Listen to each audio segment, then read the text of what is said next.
പണ്ട് ഇതേപോലൊരു ചർച്ചയ്ക്ക് തസ്ലീമ നസ്രീനുമായിട്ട് ഞാനൊരു നാഷണൽ ചാനൽ ഇരുന്നു. അവിടെ തസ്ലീം പറഞ്ഞൊരു കാര്യം കേട്ടിട്ട് അത്ഭുതമായി. തസ്ലീം പറഞ്ഞത്, ഇന്ത്യയിൽ നിങ്ങൾക്ക് സെക്കുലർ എന്ന് വിളിക്കപ്പെടണമെങ്കിൽ പ്രോ മുസ്ലിം ആയിരിക്കണം, അതുകൊണ്ടാണ് മുസ്ലിങ്ങൾക്ക് വേണ്ടി എന്നെ പുറത്താക്കുന്നത്.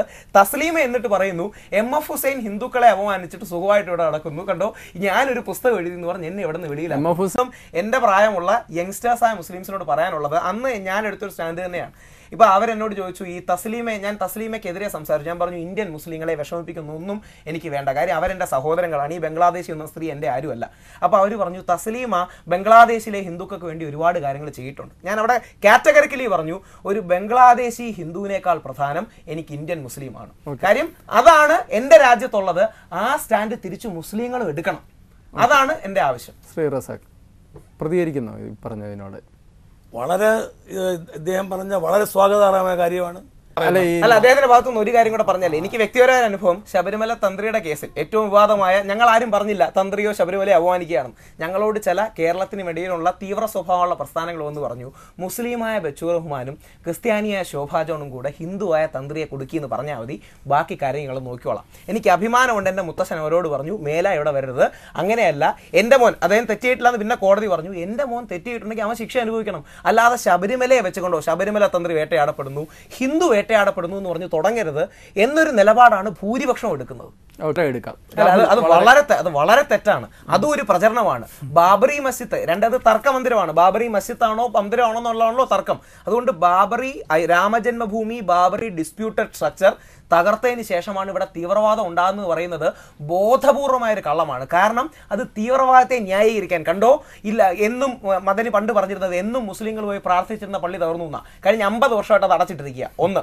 2, അങ്ങനെ പറഞ്ഞു തുടങ്ങിയാൽ ഏതെങ്കിലും ഒരു ഇൻസിഡന്റ് വെച്ച് പറഞ്ഞാൽ 1979 ഒക്ടോബർ 20 സാക്ഷാൽ മക്ക പള്ളി ഇസ്ലാമിക തീവ്രവാദികൾ ആക്രമിച്ചു. മക്ക സീജ് എന്നറിയപ്പെടുന്ന ഇൻസിഡന്റ്. ഈ തീവ്രവാദികളും മെക്കയെ പോലും വെറുതെ വിട്ടില്ല.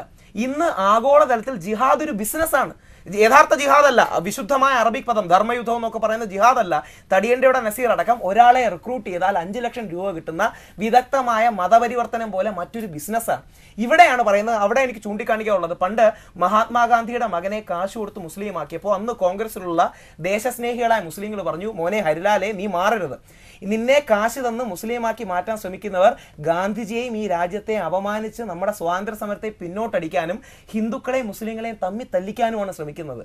ഇന്നും ഈ ഹിന്ദുവിനെയും മുസ്ലിമിനെയും തമ്മിൽ തല്ലിക്കാൻ മുസ്ലിങ്ങളെല്ലാം അരക്ഷിത ബോധം ഉള്ളവരാണെന്ന് പ്രചരിപ്പിക്കുക. ഓക്കെ, പക്ഷേ ഇതൊക്കെയാണേലും ഈ അയോധ്യ സംഭവം, ഇപ്പോൾ ബാബറി മസ്ജിദിന്റെ ഈ കാര്യം അദ്ദേഹം പറഞ്ഞത്, ഒരു അർത്ഥത്തിൽ ഇത്തരം ചില തീവ്രവാദ പ്രവർത്തനങ്ങൾക്ക് രാഷ്ട്രീയ നേതാക്കന്മാർ പരിരക്ഷണം നൽകുന്നു എന്നുള്ളതിന്റെ ഒരു ഉദാഹരണമായിട്ട് എടുക്കാം. പറയുന്നതേ ഒരു പാർട്ടിക്കാരെ മാത്രം പറയാം, അല്ലെങ്കിൽ എല്ലാ പാർട്ടിക്കാർക്കും എന്റെ ഉത്തരവാദിത്വം. ഞാൻ തിരിച്ചു ചോദിക്കട്ടെ, 92 ഡിസംബർ 6 ഈ സംഭവം. 90കൾ തൊട്ടല്ലേ കാശ്മീരി പണ്ഡിറ്റുകൾ വെളിയിൽ പോയത്? കാശ്മീരി പണ്ഡിറ്റുകളെ വെളിയിലാക്കി എന്ന് പറഞ്ഞ് കേരളത്തിൽ ആരെങ്കിലും ആയുധം എടുത്തു? ഇവിടെ പാലസ്റ്റീനിൽ 3 പേര് മരിച്ചാൽ ഇവിടെ പോസ്റ്റ് ഒട്ടിക്കുമല്ലോ. എന്നാൽ നമ്മുടെ രാജ്യത്തുള്ള കാശ്മീരിൽ 3.5 ലക്ഷം പേര് വെളിയിൽ പോയി എന്ന് പറഞ്ഞ് ഇവിടെ ആരെങ്കിലും ആയുധം എടുത്തോ? നമുക്ക് പാലസ്റ്റീനിലെ കാര്യത്തിൽ വിഷമമുണ്ട്, കാശ്മീരിലെ കാര്യത്തിൽ പ്രത്യേക വിഷമമുണ്ട്. അത് ഹിന്ദുക്കളായോണ്ടല്ല, അത് ഇന്ത്യക്കാരായോണ്ടാണ്. അപ്പൊ ഈ മനോഭാവം, നാഷണലിസമാണ് ഇതിനെ ചെറുക്കാനുള്ള ഏറ്റവും നല്ല വഴി എന്നാണ് എനിക്ക് സൂചിപ്പിക്കാനുള്ളത്. ഓക്കെ, ഒന്ന് പറയാനുള്ളത്, എൻ്റെ സഹോദരൻ രാഹുൽ ഈശ്വർ തർക്കപ്രദേശമാണ് എന്ന് പറഞ്ഞു. 463 വർഷക്കാലം മുസ്ലിമീങ്ങൾ ആരാധന നടത്തിയ പള്ളിയാണ് ബാബരി മസ്ജിദ്. ഇല്ല, എന്നാൽ 5000 വർഷം ആരാധന നടത്തിയ അമ്പലമാണെന്ന് പറയേണ്ടി വരും. അവിടെ ഞാൻ പറഞ്ഞില്ല, പക്ഷെ പറയിക്കുകയാണ്.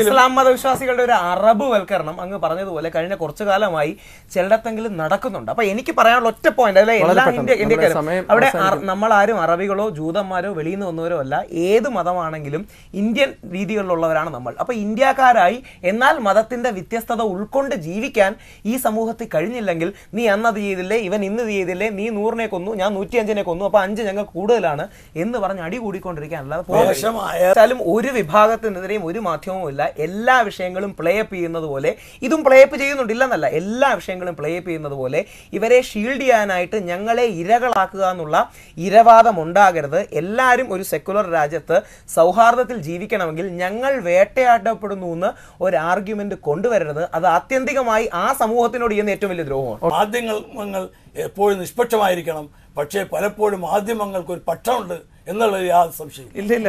വീണ്ടും മാധ്യമങ്ങൾക്ക് ഒരു പക്ഷമില്ല. കാരണം ഉള്ള ആളുകളെ പറയുന്നല്ലാതെ നമ്മുടെ മാധ്യമങ്ങൾ ആളുകളെ ക്രിയേറ്റ് ചെയ്യുന്നില്ലല്ലോ. മാധ്യമങ്ങൾക്ക് പക്ഷം ഉണ്ടെങ്കിൽ ദേശസ്നേഹത്തിന്റെ പക്ഷമേ ഉള്ളൂ. ഓക്കെ, ശ്രീ റസാഖ്, ശ്രീ രാഹുൽ, ശ്രീ ശശി